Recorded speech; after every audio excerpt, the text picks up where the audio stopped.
Zandvoort's Orange Army had packed the stands, flares smoking, flags waving, and yet the air felt heavy. Not with celebration, but with something else. You could sense it. Max Verstappen, the hometown hero and three-time world champion, wasn't looking like himself. Not in the paddock, not in the car, and then came the headline. Investigation launched. The FIA had just confirmed they were looking into Max for allegedly driving too slowly during qualifying. That's not just a slap on the wrist. It could change everything. Here's the thing. It wasn't just about Max finishing third behind McLaren's Norris and Piastri. It was about the fact that Verstappen, who usually owns Zandvoort like it's his backyard, was struggling all weekend. Red Bull couldn't get the car's balance right. Too twitchy here, not enough grip there. Even during FP3, Max admitted the RB21 still felt off. It wasn't until qualifying that they finally found something that clicked, barely. And yet as soon as they started seeing some improvement, the FPA slammed the brakes with this investigation. Let's not sugarcoat it.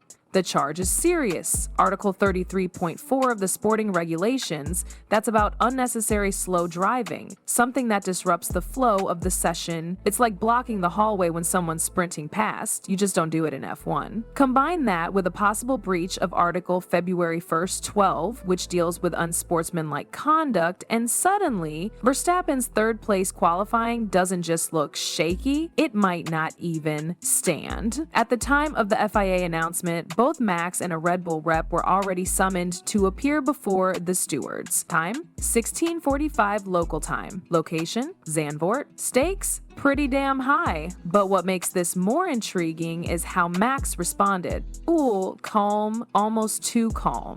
He didn't lash out, didn't blame the rules. Instead, he said he was happy with P3, given the weekend he'd had, cars sliding all over the place, unpredictable wind messing with braking zones. You'd think a third place would feel like a loss, but to Max, it was a win, a sign that they'd finally made progress after days of throwing everything at the car just to survive the weekend. Behind the scenes, Red Bull team principal Laurent Mekies tried to bring some optimism to the table. He called it a comeback of sorts. "We're back in the game," he said. But listen closely and you'll hear the subtext. McLaren is flying and Red Bull is barely clinging on. Mekies admitted that the Budapest weekend, where Red Bull had one of its worst performances in recent memory, still haunted the team.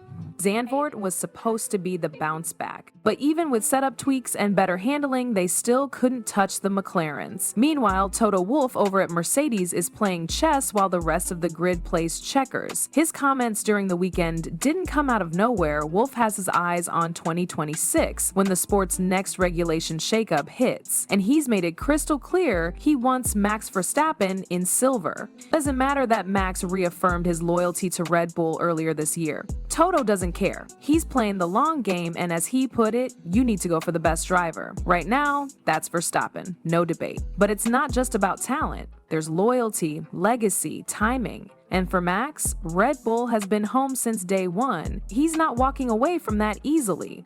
The bigger question, what happens if Red Bull can't fix its race pace issues and McLaren continues to dominate? That loyalty might just be tested, especially if the FIA's investigation becomes more than just a formality.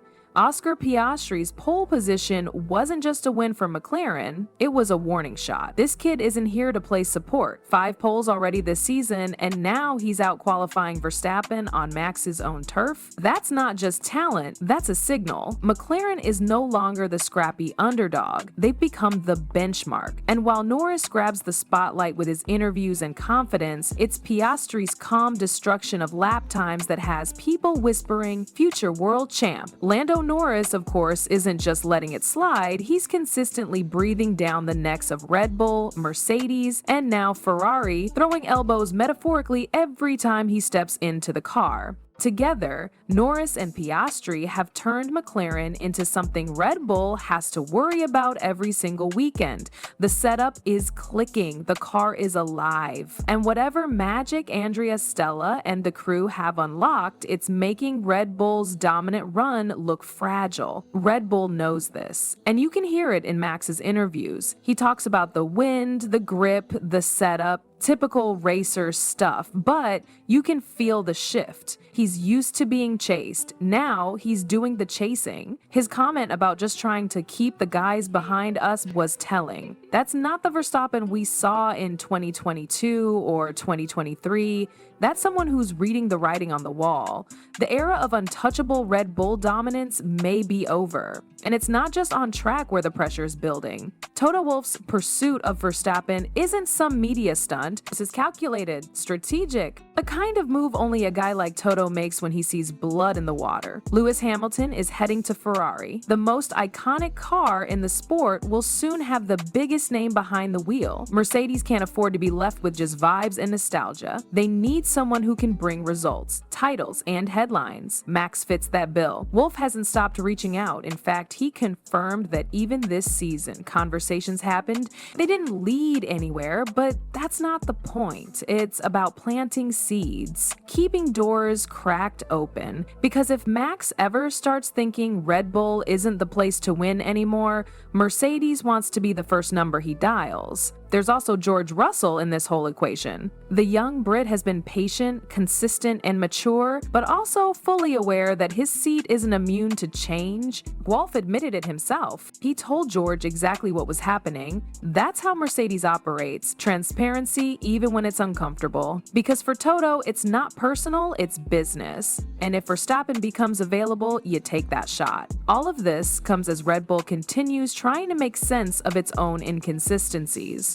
They've had weekends where the car is unbeatable, then others where it barely looks top 5. It's not just Budapest or Zandvoort. There's been a pattern this season of struggling to extract consistent race pace. Qualifying pace, sure, it's there, but once lights go out, the tire degradation, balance shifts, and aero drag begin to show cracks in the armor. McLaren, by contrast, has been clinical.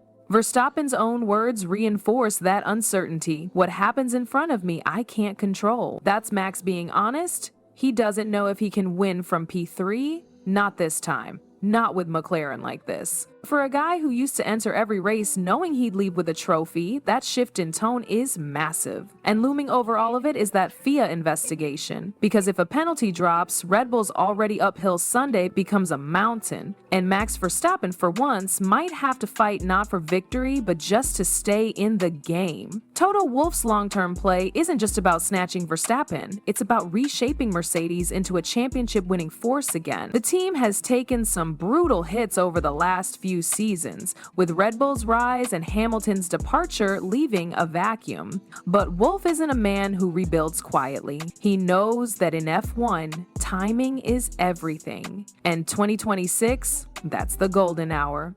New regulations, new power units, a reset button for everyone. If you want to change the balance of power, that's your shot. Or Max. The decision to stay or leave isn't black and white. He owes Red Bull. He's said it himself. They backed him when no one else did, put him in a race seat at 17, built teams around him, and stood by him through the chaos. Loyalty matters, but so does legacy. And Max isn't here just to show up and smile for cameras. He's here to win. If Red Bull can't give him that edge anymore, the emotional tie might not be enough. The trouble is, Verstappen doesn't just need a fast car, he needs a team that evolves as fast as he does. And lately, Red Bull has felt reactive instead of proactive.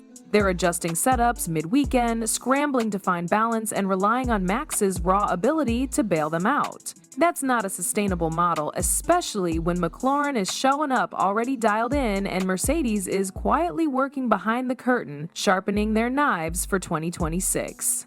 Back at Zandvoort, the crowd knows none of this. All they want is to see Max take the win. But racing's never that simple. Between the FIA ruling a front row locked out by McLaren and a car that's still unpredictable under race conditions, Verstappen isn't entering this Grand Prix with the usual swag. He's entering with caution. That's not something fans are used to seeing, and that's exactly what makes this weekend so unpredictable. Piastri and Norris have nothing to lose. That's their biggest weapon right now. now. They're not defending titles, they're not protecting legacies, they're just driving the wheels off whatever Zach Brown gives them and turning every lap into a statement. And as Red Bull battles its own demons, McLaren is thriving in the chaos. No controversies, no politics, just results. Meanwhile, Ferrari watches from the wings. Hamilton's arrival in 2025 is already sending shockwaves through the paddock. Charles Leclerc's chemistry with the team has been rocky at best, and Carlos Sainz looks more like a man auditioning for the next big seat than someone cemented in red.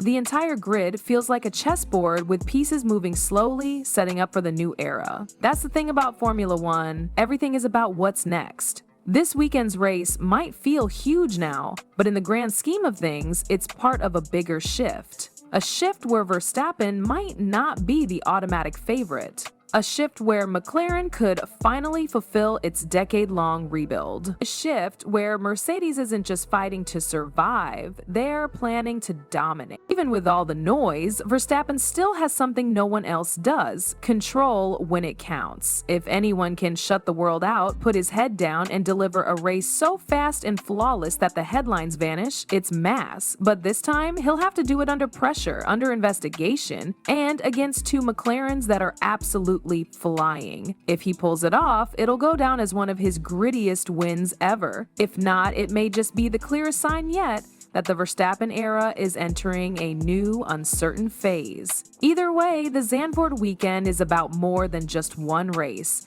It's the front line of a changing Formula One battlefield.